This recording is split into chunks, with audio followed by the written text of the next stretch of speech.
All right, we're going to preview Arizona basketball. Going to give you my predictions on that, and we're going to talk some recruiting here. Let's get started here on Locked On Wildcats. You are Locked On Wildcats, your daily podcast on the Arizona Wildcats, part of the Locked On Podcast Network, your team every day.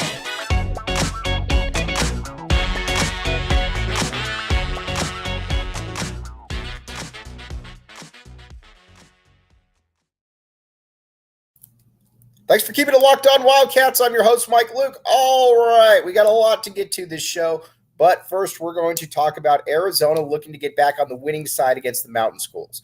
Now, a lot of people are rightfully upset. Well, not rightfully, but a lot of people are upset that Arizona seems to play really, really well against higher level competition, and then seems to struggle a little bit against worse competition. But you know what? That's just kind of the way it's just kind of the way things are. But Arizona has also showed that they bounce back and that they avenge losses pretty well. I mean, you could just look at the case look at Arizona, look at Oregon, for example. Arizona went up to Eugene and got absolutely hammered by Oregon. And then Oregon came back to McHale and got absolutely destroyed.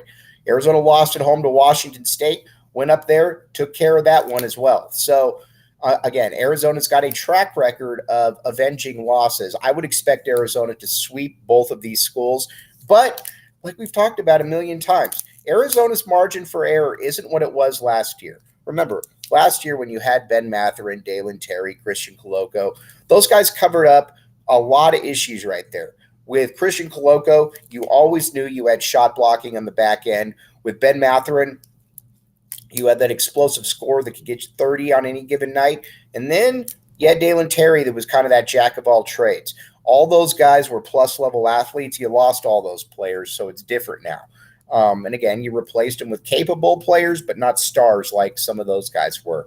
Now, with Arizona, there's a couple things that you got to look at, though, against the Mountain Schools. First, the most important thing is getting Azuolas Tubelis back on track.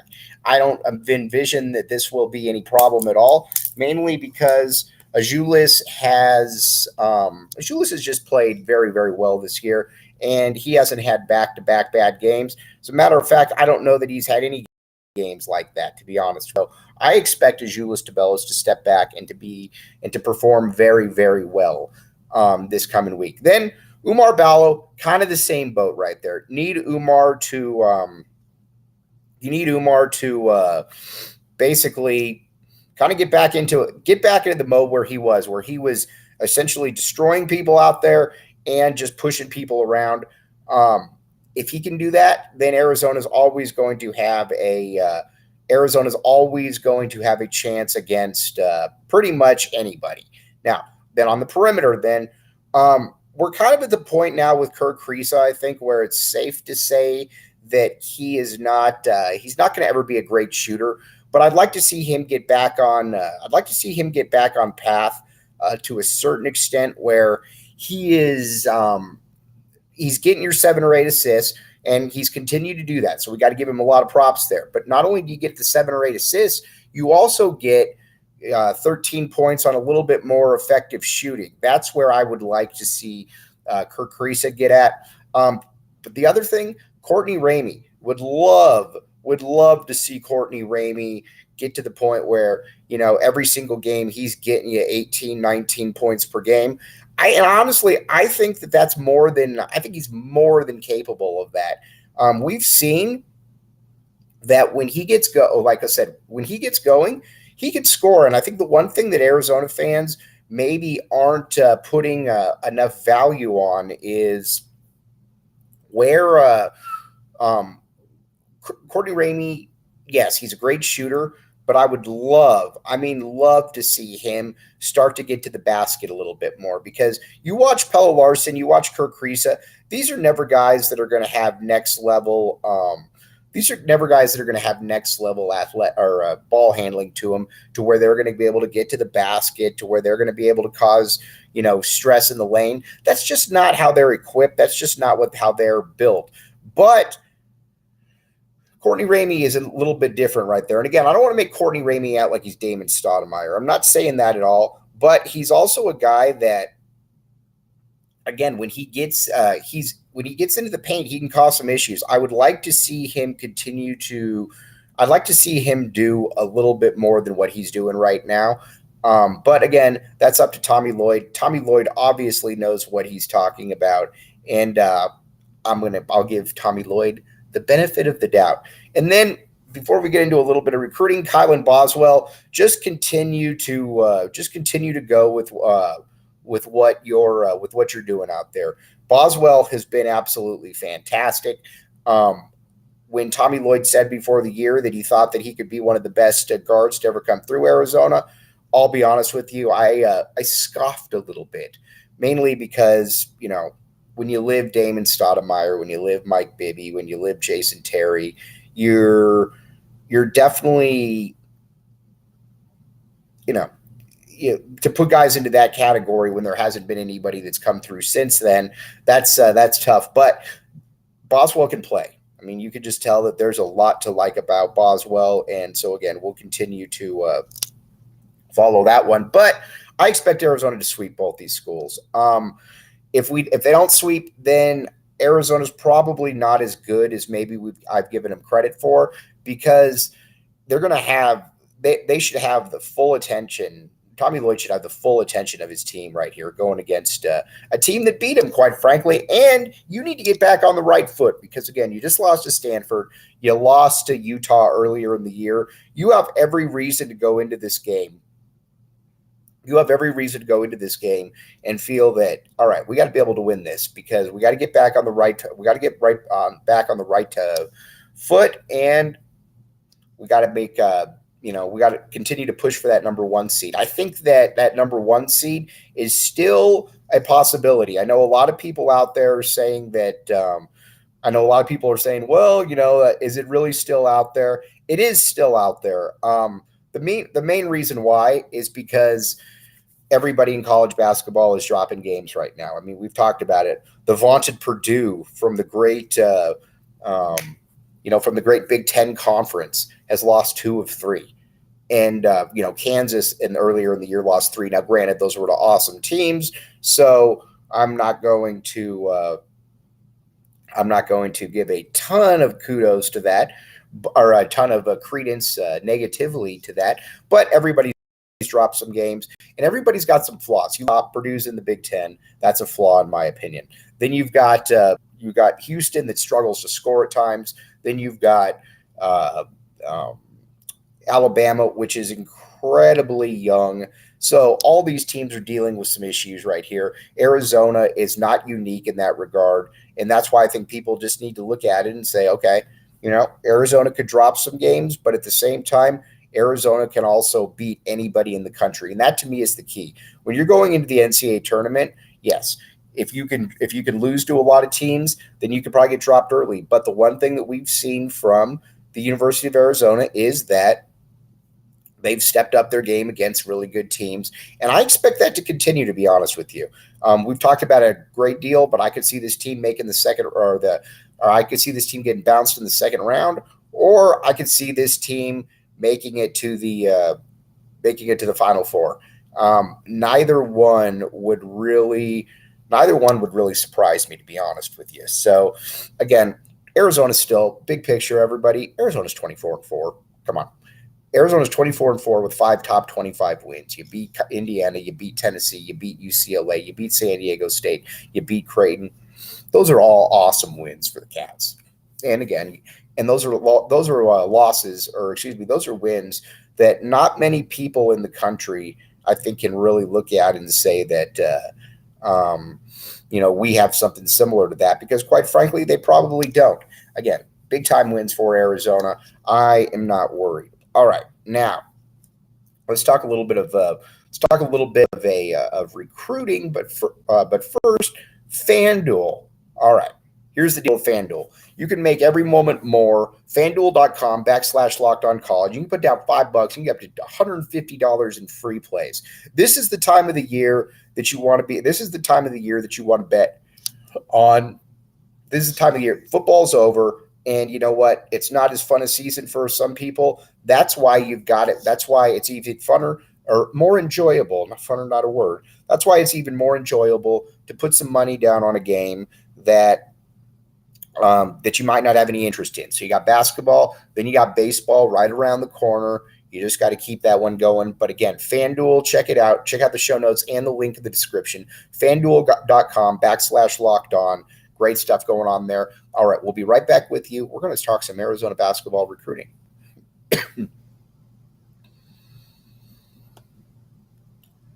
Thanks for keeping it locked on Wildcats. I'm your host, Mike Luke. All right, now time to talk a little bit of Arizona basketball recruiting right here. First guy up is Jamari Phillips. We've talked about him, but again, we're going to talk about him again. Jamari Phillips, 5-star kid out of California. Very, very good player. Probably a 2-year dude. And I don't know that anybody that's following Arizona isn't okay with having 2-year players. We've definitely had our fair share of 1-year guys. But then after that, I would expect, and again, things can change, but I would expect Arizona to get a commitment from Carter Braynt. Carter Bryant's one of the best players in the entire country in the 2024 class. He's a guy that Arizona has been on for a long time. And I think he's been one of Tommy Lloyd's priority recruits for the longest of time. He's about 6'8", and as we talked about before, he got a little bit of a Jason Tatum game to him. Not going to say that he's Jason Tatum. That's not what I'm saying. But he's a pretty good athlete. Not a great athlete, but a pretty good athlete. Can get to where he needs to get on the court. Pull-up game, long range, can do a lot of that, a lot of different stuff like that. He is he's a guy that could be a one and done. Very, very good player, the kind of guy that you want on your team and the kind of guy that I think you want going forward. I would expect him to commit to Arizona sooner than later. Now, again, sometimes things can change. Recruiting is very, very fluid, but right now I would say that Arizona is in the leadership for him. How about that? All right. Then you got Dedan Thomas. Dedan Thomas, just so everybody knows, point guard out of UNLV. And he is, his father, Dedan Thomas Sr., is the all-time assist leader in UNLV history. He was kind of an interesting guy because he went through 3 different coaches during his time. The end of the Tark regime. Then you had Rolly Massimino come in, and you had, like I said, you had a lot of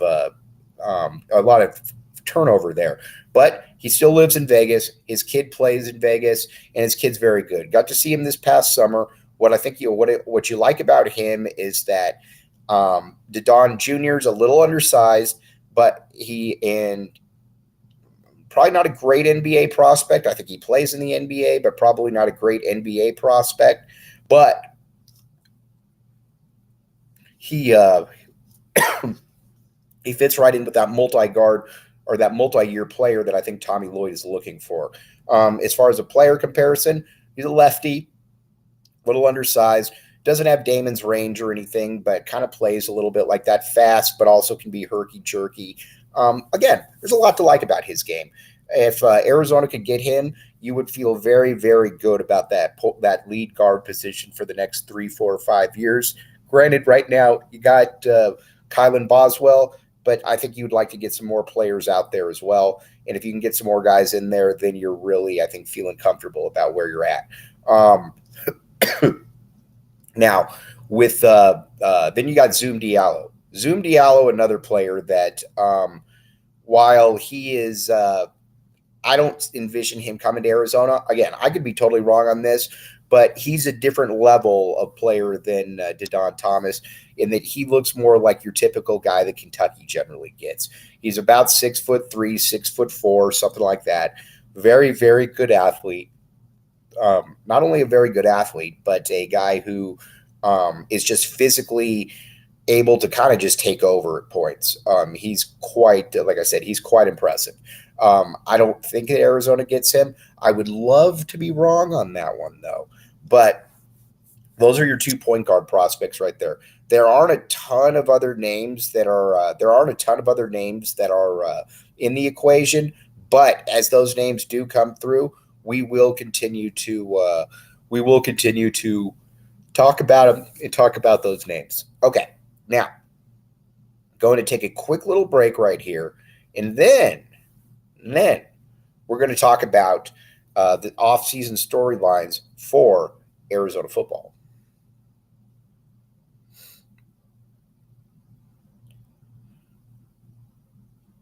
Thanks for keeping it locked on, Wildcats. I am your host, Mike Luke. All right, now it's time to talk a little bit of Arizona football. Now, the over-under is generally over-under is probably going to be about 5.5 wins for the Cats. I love the over. Take the over every single day of the week. I'm a big fan of the over for a variety of reasons. First and foremost,